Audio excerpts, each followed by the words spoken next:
नमस्कार दोस्तों, स्वागत है आप सभी का आपके अपनी YouTube channel Shyam class study में। साथियों, आज के इस वीडियो में यूपी पुलिस परीक्षा 2023 में पूछे जाने वाले हिंदी के 37 अति महत्वपूर्ण प्रश्नों का प्रैक्टिस सेट लेकर के आया हूं, जो आने वाली यूपी पुलिस परीक्षा 2023 के लिए अत्यंत महत्वपूर्ण प्रैक्टिस सेट है। अगर आप लोग यूपी पुलिस में वर्दी पाने का सपना देख रहे हो तो आप लोगों को हमारे इस प्रैक्टिस सेट में 37 में से कम 25+ स्कोर तो आपको हर हाल में करना ही होगा। अगर आप इससे कम स्कोर कर पा रहे हैं तो आपकी तैयारी ठीक नहीं चल रही, अभी आपको और ज़्यादा मेहनत करने की ज़रूरत है। तो साथियों, आज के प्रैक्टिस सेट को पूरा करिएगा। प्रैक्टिस सेट को पूरा करने के बाद आपको अपना स्कोर कमेंट बॉक्स में शेयर करना और बताना है कि आपने हमारे इस प्रैक्टिस सेट में कितने प्रश्न सही किए और प्रैक्टिस सेट आपको कैसा लगा। प्रैक्टिस सेट पसंद आए तो वीडियो को आप लाइक कर देना। चैनल को आपने अभी तक सब्सक्राइब नहीं किया हो तो चैनल को आप ज़रूर सब्सक्राइब कर लीजिएगा। और प्रैक्टिस सेट को पूरा करने के बाद इसे आप अपने सभी उस भाई बहन तक पहुंचा दीजिएगा जो यूपी पुलिस परीक्षा 2023 की तैयारी कर रहा है और यूपी में अपनी खाकी वर्दी पाने का सपना देख रहे हो। इससे पहले मैं हिंदी के 263 प्रैक्टिस सेट अपलोड कर चुका हूँ। अगर आपने वो प्रैक्टिस सेट नहीं लगाए तो सारे प्रैक्टिस सेट आपको प्ले लिस्ट में मिल जाएंगे, वहाँ से जा कर के आप एक एक करके सभी प्रैक्टिस सेट लगा सकते हैं और अपनी तैयारी को चेक कर सकते हैं कि आपकी तैयारी यूपी पुलिस परीक्षा 2023 के लिए कितनी हुई है। तो इन सब बातों को ध्यान में रखते हुए शुरू करते हैं आज का अपना हिंदी के 37 अति महत्वपूर्ण प्रश्नों का प्रैक्टिस सेट नंबर 264। तो क्वेश्चन है आपके सामने कि निम्नलिखित में स्त्रीलिंग शब्द है, तो इनमें से कौन सा है जो स्त्रीलिंग शब्द है, ये आपको बताना है। तो अच्छा और अच्छी लगाने से स्त्रीलिंग और पुल्लिंग का पता चल जाता है। ये मैं आपको हर वीडियो में बताता हूँ जब स्त्रीलिंग और पुल्लिंग से प्रश्न पूछा जाता है। तो बताइए कौन सा शब्द है जो स्त्रीलिंग है। तो जो अहिंसा, अहिंसा, ये एक स्त्रीलिंग शब्द है। ऑप्शन नंबर बी इसका राइट आंसर हो जाएगा। अगला प्रश्न है आपके सामने कि वाक्यांश का एक शब्द बनाइए जिसके हृदय में ममता नहीं है। तो इसके लिए एक शब्द क्या हो जाएगा कि जिसके हृदय में ममता नहीं है। तो इसके लिए एक शब्द हो जाएगा निर्मम। क्या? निर्मम हो जाएगा। ऑप्शन नंबर ए इसका राइट आंसर हो जाएगा। निम्नलिखित में से कौन सा शब्द स्त्रीलिंग में प्रयुक्त होता है। तो कौन सा शब्द है जो स्त्रीलिंग में प्रयुक्त होता है, ये आपको बताना है। तो स्त्रीलिंग प्रयुक्त होता है ऋतु। कौन सा? ऋतु है, ये एक स्त्रीलिंग शब्द है। ऑप्शन नंबर ए इसका राइट आंसर हो जाएगा। भुजंग का पर्यायवाची शब्द नहीं है। तो इनमें से तीन है जो भुजंग यानी सांप के पर्यायवाची हैं, जबकि जो चौथा है वो भुजंग का पर्यायवाची नहीं है। तो कौन सा नहीं है? तो जो गरुड़, गरुड़, ये भुजंग का पर्यायवाची नहीं है। तो ऑप्शन नंबर बी इसका राइट आंसर हो जाएगा। अगला प्रश्न है आपके सामने कि बड़ा घर, छोटा आदमी, नीला वस्त्र में विशेष कौन कौन से हैं। तो कौन कौन से विशेष हैं ये आपको बताना है। तो इसमें विशेष हो जाएंगे घर, आदमी, वस्त्र। घर, आदमी, वस्त्र, ये विशेष हैं। तो इसका राइट आंसर हो जाएगा ऑप्शन नंबर सी।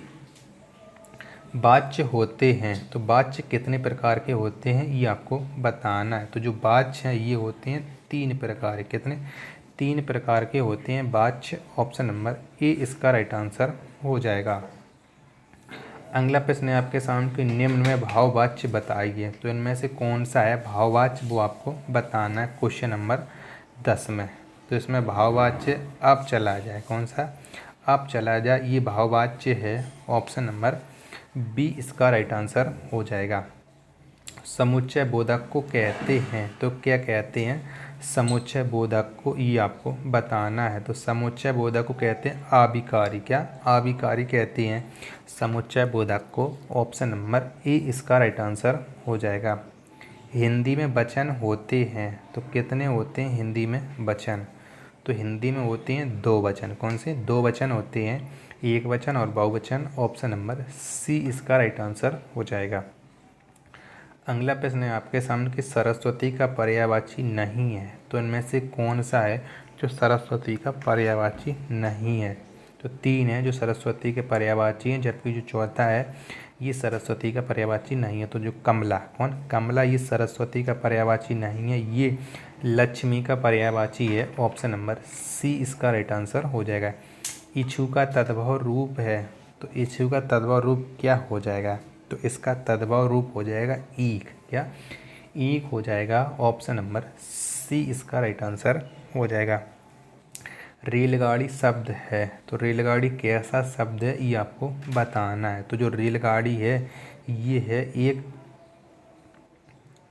संकर शब्द। कैसा? ये एक संकर शब्द है रेलगाड़ी। ऑप्शन नंबर डी इसका राइट आंसर हो जाएगा।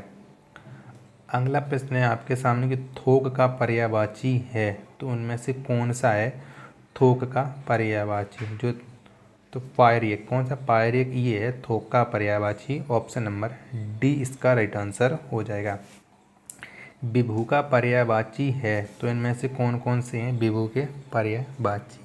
तो विभू के पर्यायवाची हैं सर्वव्यापक और नित्य। कौन? सर्वव्यापक और नित्य, ये विभू के पर्यायवाची हैं। ऑप्शन नंबर ए इसका राइट आंसर हो जाएगा। व्यास का विलोम शब्द है, तो कौन सा हो जाएगा व्यास का विलोम शब्द? ये आपको बताना है। तो व्यास का विलोम शब्द हो जाएगा समास। कौन सा? समास हो जाएगा व्यास का विलोम शब्द। ऑप्शन नंबर ए इसका राइट आंसर हो जाएगा। छक्का पंजा करना मुहावरे का सही अर्थ है, तो इस मुहावरे का सही अर्थ क्या हो जाएगा? छक्का पंजा करना। तो इस मुहावरे का सही अर्थ हो जाएगा ओछी हरकत से कार्य सिद्ध करना। क्या? ओछी हरकत से कार्य सिद्ध करना। छक्का पंजा करना मुहावरे का सही अर्थ है। ऑप्शन नंबर बी इसका राइट आंसर हो जाएगा। अधिमानता में प्रयुक्त उपसर्ग बताएं, तो कौन सा हो जाएगा अधिमानता में प्रयुक्त उपसर्ग? तो ये हो जाएगा अधि। कौन सा? अधि हो जाएगा। ऑप्शन नंबर सी इसका राइट आंसर हो जाएगा। दिए गए वाक्य में एक शब्द रेखांकित है, उस शब्द में प्रयुक्त उपसर्ग किस कोटि का है चिन्हित कीजिए। तो आपको बताना है कि कौन सी कोटि का है वो उपसर्ग है। विद्यालय का उप प्रधानाचार्य जिम्मेदार व्यक्ति होता है, तो इसमें जो उपसर्ग लगा है ये किस कोटि का है? तो ये है एक तत्सम उपसर्ग। क्या? ये तत्सम उपसर्ग है। ऑप्शन नंबर ए इसका राइट आंसर हो जाएगा। अगला प्रश्न है आपके सामने कि प्रत्यय होता है, तो कैसा होता है प्रत्यय ये आपको बताना है। तो प्रत्यय होता है एक शब्दांश। क्या? शब्दांश होता है प्रत्यय। ऑप्शन नंबर ए इसका राइट आंसर हो जाएगा। अगला है आपके सामने कि निम्नलिखित में कौन सा विलोम युग्म त्रुटिपूर्ण है? तो कौन सा विलोम युग्म है जो त्रुटिपूर्ण है? क्वेश्चन नंबर 24 में आपको बताना है। तो भाई बताइएगा। अपेक्षा अपेक्षा ये सही है। अग्र अनुज ये भी सही है। आदान प्रदान ये भी सही है। उन्नत अवनत, तो अवगत नहीं होता अवनत होता है, तो ये सही हो जाता है, त्रुटिपूर्ण हो जाएगा। Option number C. 25 से प्रश्न आपके सामने कि प्रयोग के आधार पर शब्द भेद हैं, तो कितने हैं प्रयोग के आधार पर शब्द भेद? तो ये हैं 2। कितने? 2 हैं। ऑप्शन नंबर ए इसका राइट आंसर हो जाएगा। अगला प्रश्न है आपके सामने कि पनही शब्द का तत्सम रूप है, तो पनही शब्द का तत्सम रूप क्या हो जाएगा? तो इसका तद्भव रूप हो जाएगा, तो तत्सम रूप हो जाएगा उपनाहय। कौन सा? उपनाहय हो जाएगा। ऑप्शन नंबर डी इसका राइट आंसर हो जाएगा। उद्धान का शुद्ध वर्ण विच्छेद है, तो उद्धान का शुद्ध वर्ण विच्छेद कौन सा हो जाएगा ये आपको बताना है। तो इसका शुद्ध वर्ण विच्छेद हो जाएगा ऑप्शन नंबर सी। कौन सा? ऑप्शन नंबर सी हो जाएगा इसका शुद्ध वर्ण विच्छेद। ऑप्शन नंबर सी इसका राइट आंसर हो जाएगा। सरम्यूमी में संधि है, तो कौन सी संधि है सरम्यूमी में? तो इसमें संधि है दीर्घ संधि। कौन सी? दीर्घ स्वर संधि है। ऑप्शन नंबर ए इसका राइट आंसर हो जाएगा। निम्न में से किस धातु से भाषा बनी है? तो कौन सी धातु से भाषा बनी है ये आपको बताना है। तो ये बनी है भाष्य से। किससे? भाष्य से बनी है भाषा। ऑप्शन नंबर बी इसका राइट आंसर हो जाएगा। धातुष्मा में प्रयुक्त संधि है, तो कौन सी संधि है धातुष्मा शब्द में? तो इसमें संधि है दीर्घ संधि। कौन सी है? दीर्घ संधि है धातुष्मा में। ऑप्शन नंबर सी इसका राइट आंसर हो जाएगा। विशेषण और विशेष्य के युग से कौन सा शब्द समास बनता है? तो कौन सा शब्द बनता है विशेषण और विशेष्य के युग से? तो ये बनता है कर्मधारय समास। कौन सा? कर्मधारय समास बनता है। ऑप्शन नंबर सी इसका राइट आंसर हो जाएगा।